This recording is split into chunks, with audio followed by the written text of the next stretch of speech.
พยากรณ์อากาศประจำวันที่ 8 พฤษภาคม 2025 ความกดดันต่ำของอากาศร้อนยังปกคลุมอยู่ทั่วทุกภาคของประเทศลาวด้วยกำลังอ่อนหาปานกลางสมทบกับกระแสลมตะวันตกพัดปกคลุมซึ่งจะเฮ็ดให้อากาศร้อนหาร้อนอ้าวอยู่ทั่วไปในตอนบ่ายและจะมีฝนตกฟ้าร้องฟ้าเหลื่อมในระดับคอยหาปานกลาง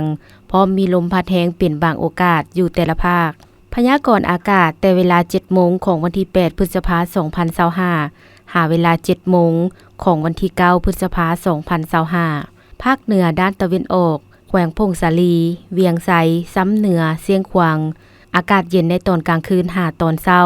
และจะมีฝนตกฟ้าร้องฟ้าเหลื่อมในระดับคอยอยู่บางท้องถิ่นเพราะมีลมพัดแรงเป็นบางโอกาสเนื้อที่การปกคลุมของฝนเท่ากับ 15 ส่วนร้อยของภาคอุณหภูมิในระหว่าง 18-34 องศา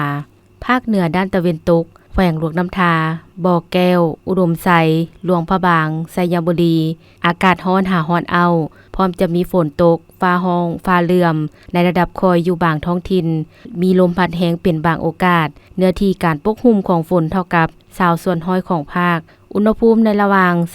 22-40 องศานครหลวงเวียงจันทน์อากาศร้อนหาร้อนเอาพร้อมจะมีฝนตกฟ้าร้องฟ้าเหลื่อมในระดับคอยหาปานกลางอยู่บางบริเวณและมีลมพัดแรงเป็นบางโอกาสเนื้อที่การปกคลุมของฝนเท่ากับ30ส่วนร้อยของภาคอุณหภูมิในระหว่าง27-38 องศาภาคกลางแขวงเวียงจันทน์บริคำไซคำมวนสวรรณเขตอากาศร้อนหาร้อนเอาพร้อมจะมีฝนตกฟ้าร้องฟ้าเหลื่อมในระดับคอยหาปานกลางอยู่บางท้องถิ่นและมีลมพัดแรงเป็นบางโอกาสเนื้อที่การปกคลุมของฝนเท่ากับ35ส่วนร้อยของภาคอุณหภูมิในระหว่าง25-38 องศาแขวงไซสมบูรณ์อากาศเย็นในตอนเช้าพร้อมจะมีฝนตกฟ้าร้องฟ้าเหลื่อมในระดับคอยและมีลมพัดแรงเป็นบางโอกาสเนื้อที่การปกคลุมของฝนเท่ากับ25ส่วนร้อยของภาคอุณหภูมิในระหว่าง20-34 องศา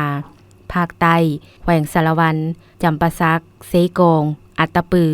อากาศร้อนหาร้อนเอาพร้อมจะมีฝนตกฟ้าร้องฟ้าเหลื่อมในระดับคอยหาปานกลางอยู่บางท้องถิ่นและมีลมพัดแรงเปลี่ยนบางโอกาสเนื้อที่การปกคลุมของฝนเท่ากับ30ส่วนร้อยของภาคอุณหภูมิในระหว่าง25-38 องศาสำหรับเขตภูเพียงบริเวณอากาศเย็นพร้อมจะมีฝนตกฟ้าร้องฟ้าเหลื่อมในระดับคอยหาปานกลางอยู่บางบริเวณมีลมพัดแรงเป็นบางโอกาสเนื้อที่การปกคลุมของฝนเท่ากับ35ส่วนร้อยของภาคอุณหภูมิในระหว่าง17-27 องศาแสงคำจันทวงศ์อ่านสบายดี